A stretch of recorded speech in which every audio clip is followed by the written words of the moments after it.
Hey girl, hey, welcome back to my channel. It's your girl Misha. Thank you guys for joining me yet again for another review. We are back with a brand new review for Married to Medicine Season 9, Episode 12. If you are new here, then welcome. I give lighthearted reviews with a little bit of laughter and a little bit of shade and a whole lot of detail. If you're back for a second or third time, then welcome back. Y'all, please don't hesitate to like, comment, and subscribe to the channel. Share with a friend. Hit that notification bell so that you will be updated each and every time I upload a video. Now, y'all, let's get into it if we gonna get into it. Now, y'all remember when the episode left off, last Sunday, the vandals had broken into Anila's home, right? So all the ladies were trying to figure out what exactly is going on. And Heavenly in her closet, honey, because you know that's where the most mess gets started. Heavenly is in her closet FaceTiming Quad in her hat. And Quad is insinuating Toya might have something to do with it. Child, let's get into it. So we see Dr. Kieran. He's downstairs at the countertop with the kids and they're eating pizza and he's asking them if they're happy to be home. He's like, the elves were taking care of the house, right? Because, they left because they didn't feel safe. So they take us through the robbery. Dr. Kieran said it was a regular Sunday. And then, Anila said that her and her daughter had went upstairs and saw all the cabinets were opened. And that's when Dr. Kieran called the cops. And she was like, after that, I went to my parents' house in Savannah for 2 weeks because I just couldn't be here. Anila feels like they were set up. So Dr. Kieran was like, someone had to be watching us. She's like, but what enemies do we have? So he brings up the party. Now I'm listening to them, but I feel like their arms should really hurt with the reaching that they're doing. It's a reach, honey, you're reaching. I do not feel like whomever was in attendance at that party had anything to do with this burglarization. I just don't think so. I just really don't. In my spirit, I just do not feel like they had anything to do with it. So he tells her, while she was gone, he made some changes. So he now has Ring cameras in every nook and cranny of this multi-million-dollar home. A house of this size and this caliber, y'all need professional cameras outside. There should be a pad on the inside showing you each and every area of the home. Y'all should not have these Ring cameras. Baby, I got these Ring cameras, honey. Little Bit told me got these Ring cameras. I feel like y'all should do something a little bit different, not just inside. We need something for the outside as well. Child, let me find out this is an elaborate Ring camera ad, and y'all ain't fooling me. I'm just playing, child. I'm just trying to bring a little bit of laughter, honey. But this Ring situation, honey, it just ain't sitting well in my spirit, honey. That's what y'all came up with? Okay. So he said, prior to the break-in, he was a little bit laxed because he just felt like, they're behind the gates. Everyone is, of the upper echelon, so they should be fine. But let me tell you what I learned. The robbers don't rob the poor neighborhoods, okay? They ain't got nothing they want. They are going to go to the $1 million homes. That's why you always see celebrities and all these types of people always being broken into because they got the goods. And they make them in your size when you got the coins, honey. That's why they going over there. Now, don't get me wrong. They still break in the hood, honey, but most of the time that is personal.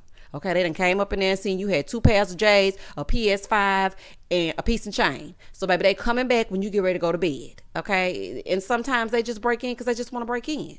Don't get me wrong. But I think people have a misconception that when you live in a nicer area, it's safer.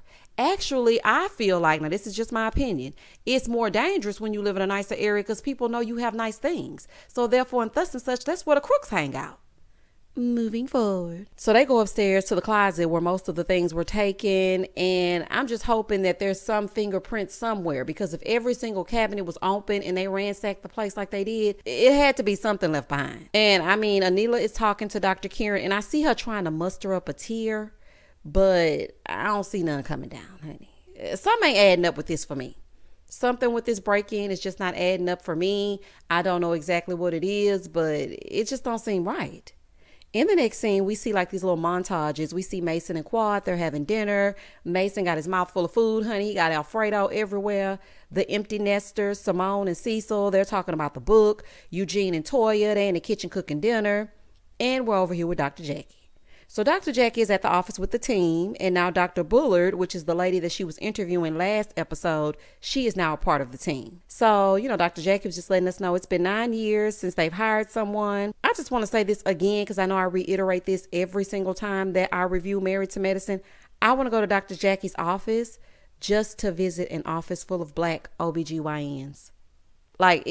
Houston, I'm speaking directly to y'all, honey. If any of my OBGYNs in Houston are black and you follow this channel, please let me know how I can assist in pushing patients your way, honey, namely me.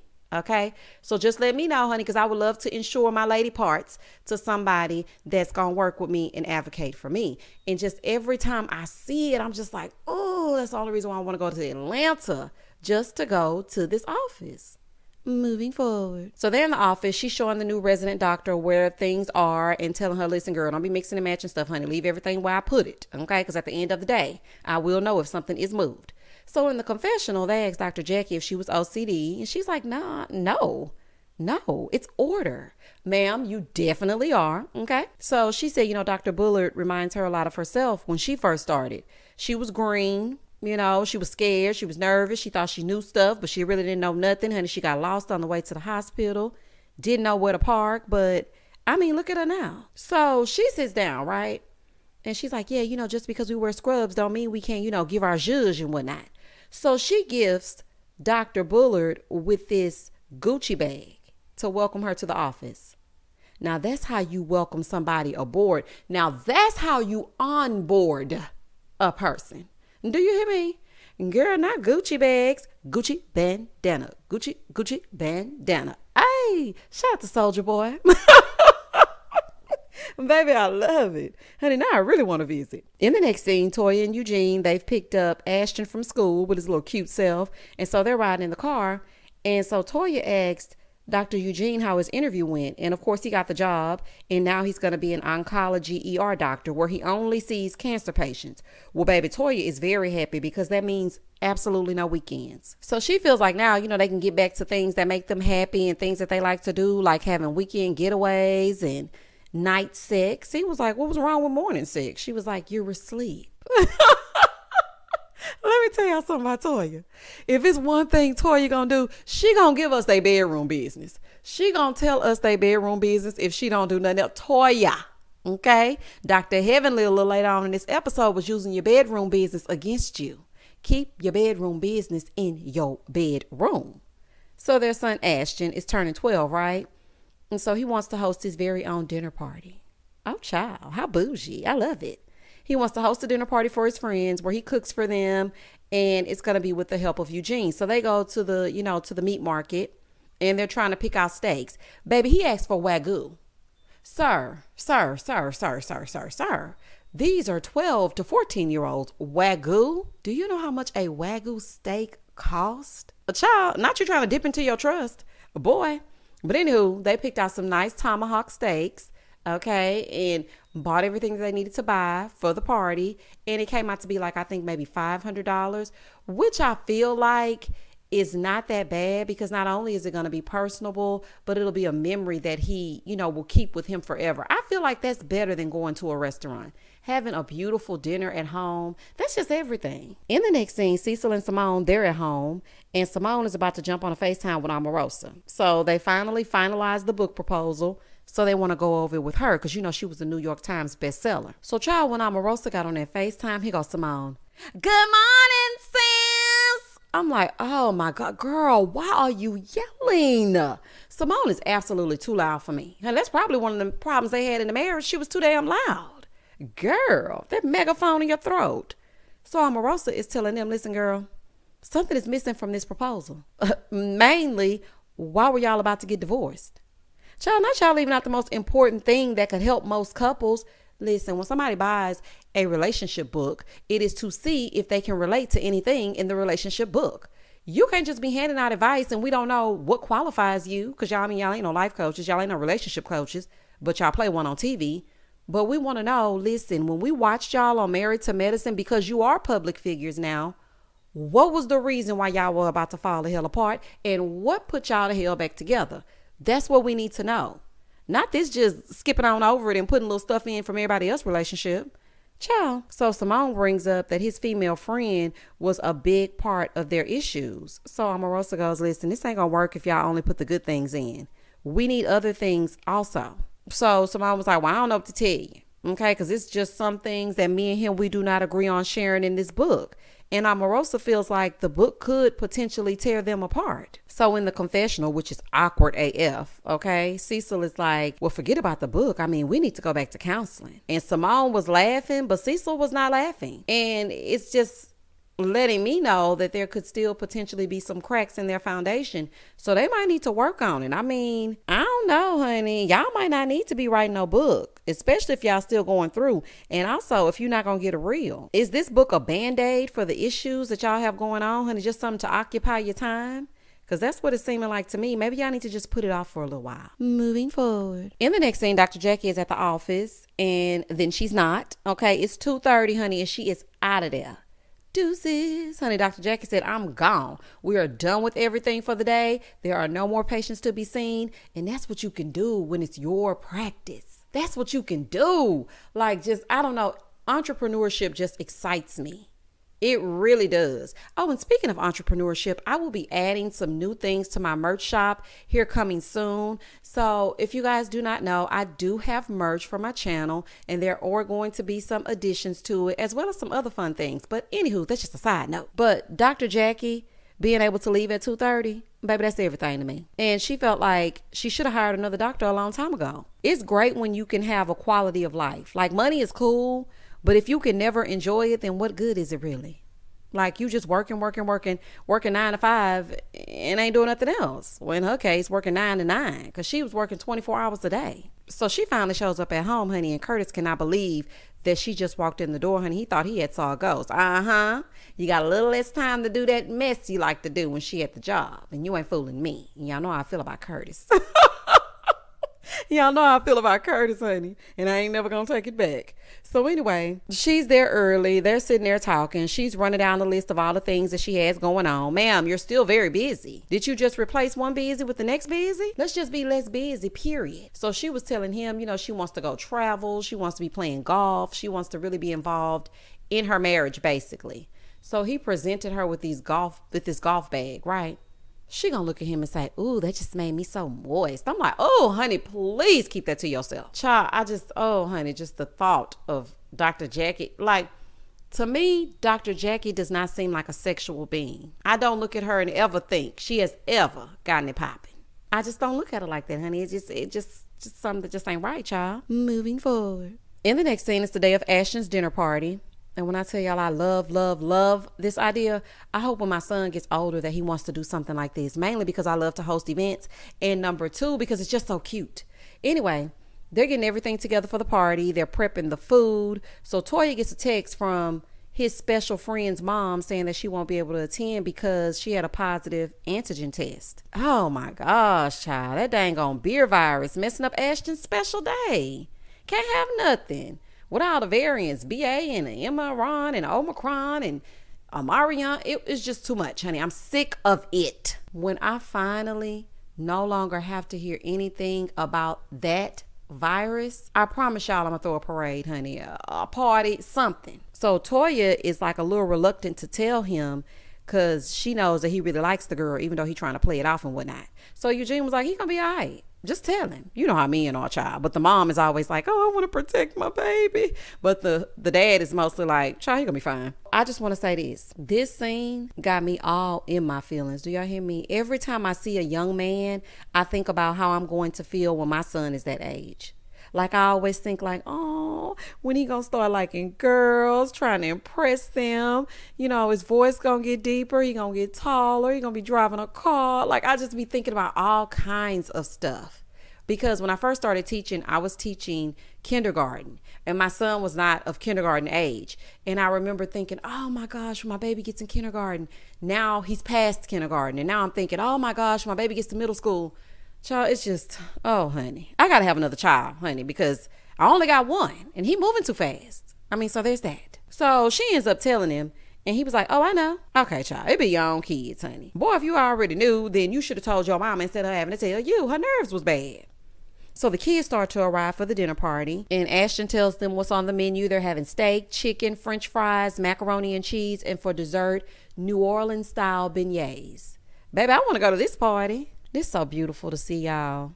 I love seeing them with their kids. My favorite part of this episode was Toya, Eugene, and Ashton. From the time they picked him up from school to the time they had this party, this was my favorite part of this episode. I love seeing this. The black family unit is just everything to me. Everybody has their families and whatnot, but just to see black families together and whole. We can say what we want to say about Toya. Toya love them kids. She's a great mom, and she's going to be there to support them. Okay, and her and Eugene together, I guess it works for them. She complains and he works, child. So, I mean, do what you're going to do, honey. Go and set yourself off. But I feel like this right here was great, and this is going to unlock a core memory for him.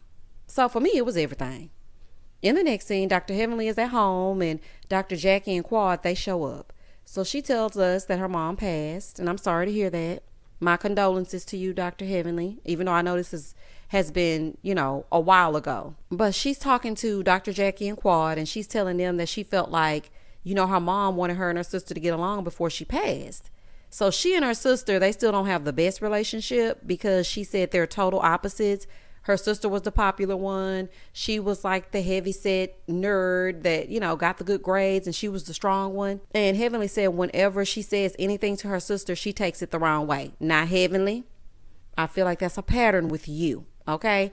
You can say things to get under people's skin. Don't sit there and act like you perfect, okay? Because we all know how you like to do. So Dr. Jackie in the confessional was like, Heavenly grew up having to be strong, and even her mom expected her to be the strong one. She was expected to get good grades, stay within the boundaries, and not show any vulnerability. So Heavenly was telling them that she went to this prophet, right? And she had not told anyone that her mom had passed. So the prophet was like, did somebody close to you pass, and were they having trouble with their legs? So Heavenly was like, my mom couldn't walk at the time. She was in a lot of pain. Well, the prophet ended up telling her that her mom was dancing.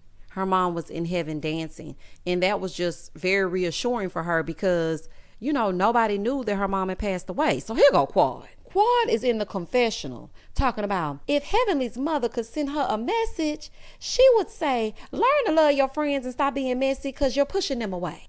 Ma'am, you are no psychic medium, okay? And I am for sure, and yes, I said show, that her mama ain't speaking to you or saying none of that. Like sometimes the moments don't require shade. I'm all for a little bit of laughter and a little bit of shade, but girl, don't get in this confessional talking about this woman mama said, stop being mean to your friends. Girl, goodbye. Girl, gone. Moving forward. In the next scene, Dr. Jackie is hosting a thank you party at her house.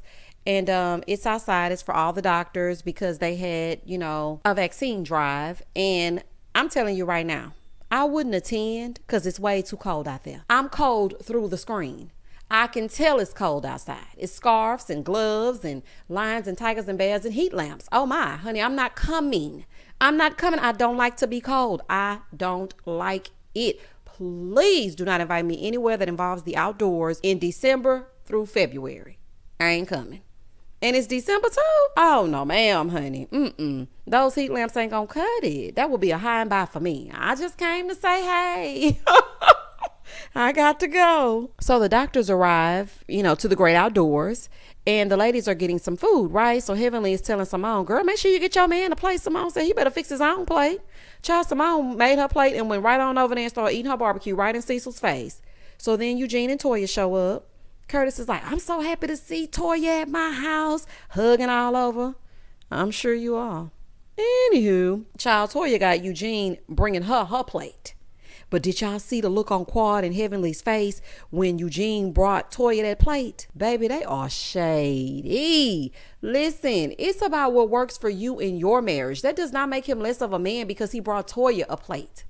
Okay? And I am sure that it's interchangeable at home. So y'all need to cut that out. That's just messy. So Dr. Jackie calls Anila because, she's not there. And she's asking if she's okay. And she's like, no, I'm devastated. So they were asking her, like, did any of it get caught on camera? And she was like, no, they weren't on that day. Oh, okay. You know what's so strange to me? Honey, and y'all can go off on me in the comments if you wish, child, but I'm going to speak my speech. What's so strange to me is that during any Bravo home invasion, i.e. Dorit Kemsley over on The Real Housewives of Beverly Hills, the cameras are never on that day. Baby, the cameras going to always be on. When I say on, honey, it's a routine thing. Cameras on, windows locked, windows checked, doors checked, cameras on, doors checked. Like you got to make sure every single night that is a part of your routine. You can't get so lax you don't put your cameras on. She was like, yeah, I mean, I just feel like I was targeted. So in the confessional, listen to me, y'all. Baby Contessa had me hollering tonight. Contessa gonna say, targeted? Now, I've known Anila for some years, and I ain't never seen nothing in there that I was like, ooh, I gotta have that. When I tell y'all, I hollered so loud at that, because I was thinking the exact same thing. Like, what exactly does Anila have in there? So Simone goes, well, I didn't know fashion blogging was such a dangerous job. It is when you show every inch of your house and everything that you have. It can be a dangerous job. And Dr. Simone, I feel like you kind of trying to talk down a little bit on her profession.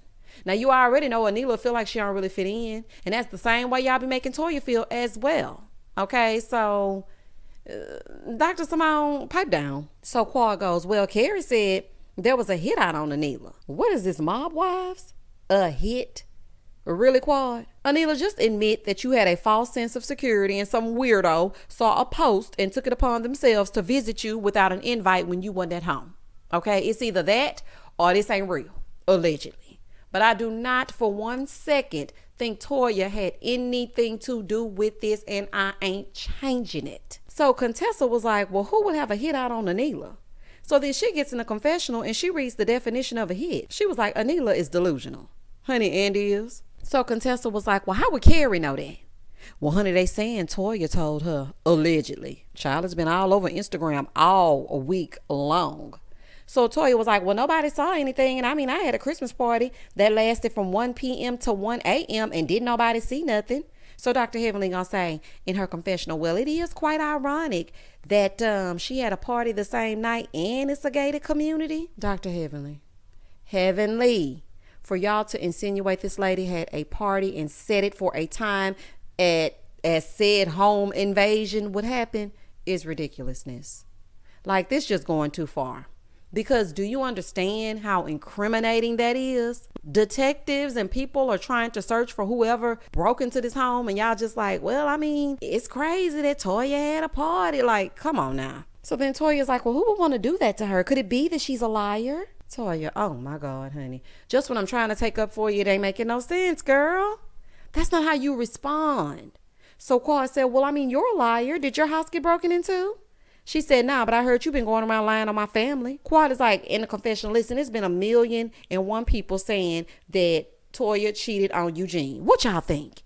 Y'all comment down below and tell me if y'all think Toya cheated on Eugene. Do y'all think so? I don't know, honey. I just don't know. She did say she had 2 phones, honey. What you need 2 phones for? I don't know, child. I don't know. So Quad said, girl, I don't care nothing about your family. And I definitely don't care about them enough to be sitting up talking about them. Oh, Quad, but you do. Yes, you do, girl. So Toya said, well, that's not what Heavenly said. Well, baby, what she say that for? Because that set Heavenly off. Dr. Heavenly is like, let me out of it.